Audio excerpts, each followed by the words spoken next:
Hello there, I'm Alicia, founder of Yoke and Abundance, and today I want to talk to you about risk, courage, and core values. So I want to start us off with a quote, a rather popular quote from Anais Nin. And it says, "It takes courage to push yourself to places you've never been before, to test your limits, to break through barriers. And the day came when the risk to stay tight inside the bud was more painful than the risk it took to blossom." So, what I love about this particular quote and what I wanted to talk to us about is the importance of taking action. So oftentimes we have this feeling of being stuck, of something feeling like it's off. Some of us are in jobs that don't feel right. They don't feel like what we were actually put on this earth to do, but they feel like the responsible job. They feel like the thing that you should be doing. So you put one foot in front of the other and you make your way towards that direction over and over and over again, even though in your gut, in your stomach, it doesn't feel right. You ignore and you press down that intuition, that knowing you have that that's not where you're supposed to be. And maybe you're even harboring this dream. Maybe you are harboring a desire to do something else, to go after something. And maybe you're terrified because it doesn't feel responsible. It doesn't feel right. Here's the thing. Life is very, very short. It's short. It is fragile. Tomorrow is not promised. And that became so apparent to me in 2019 when my dad passed away. I had already decided to take that leap into entrepreneurship, to go after this coaching work that I do now. But my dad's passing was so unexpected. It was so out of the blue. I mean, he was very, very healthy, at least appeared very, very healthy. And, a runner and just 64, it seemed so young. And he just dropped dead. And I say this not to elicit any type of sympathy, but as a wake-up call, in that our lives are so short. We get one that we know of. Maybe we're reincarnated. Maybe there is an afterlife. But the honest to God truth is that none of us know. None of us know what's on the other side of death. So if we could, if we are holding something in our heart, that is a calling to you. And you can sit on that forever. You could sit on that forever. And then at the end of your life, how would you feel if you didn't go after that thing? I'd love to know.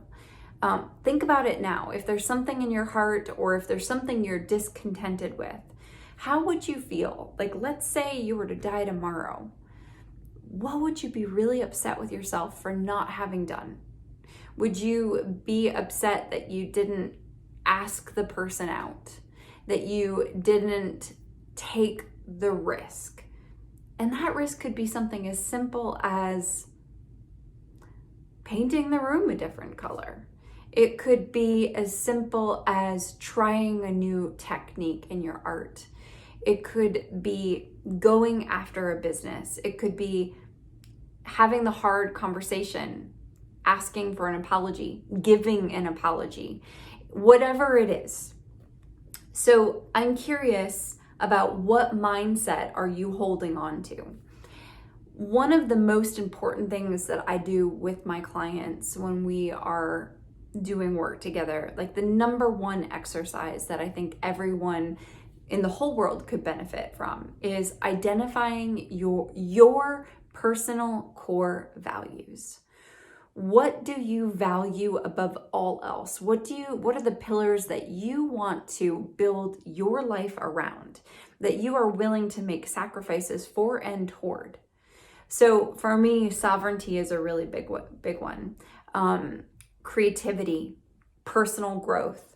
I will make choices that help me grow personally. I will make choices that give me freedom over my day and my time and especially my time and how I spend that time. So once you know what your personal core values are, you can begin to build your life around those values. This is so important.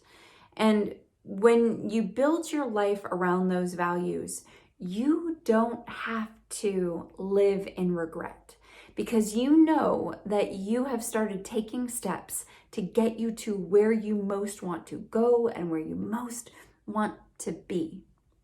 I know that I had so much fear when I was in corporate America of what would happen if I started taking steps to go towards the life that I really wanted. I was afraid of certain types of failing. I was afraid of breaking the mold. But the pain of wondering got to be so big. The pain of not going after what I wanted became so much that I couldn't take it anymore. And that's when I had to let myself bloom and bud and grow. And wherever you are right now, it's important to take stock of what you're doing, what do you want to be doing, and why aren't you going after it? There is no better time than now. And in fact, we don't have any time other than the present moment.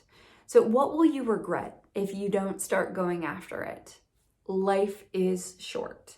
And if you need help identifying your personal core values and changing your mindset so that you can begin actually putting one foot in front of the other to take those baby steps to bring you into alignment with your personal core values, not the core values that society tells you that you should have, or your parents tell you you should have, or your friend group tells you you should have, but your personal core values. If you need help identifying those, putting them on paper, and then getting the courage and changing the mindset to help you go for it, shoot me a DM, shoot me an email, let's talk.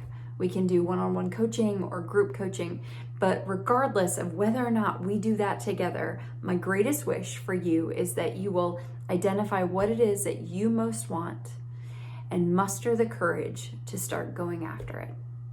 All right. So much love from me to you on this day.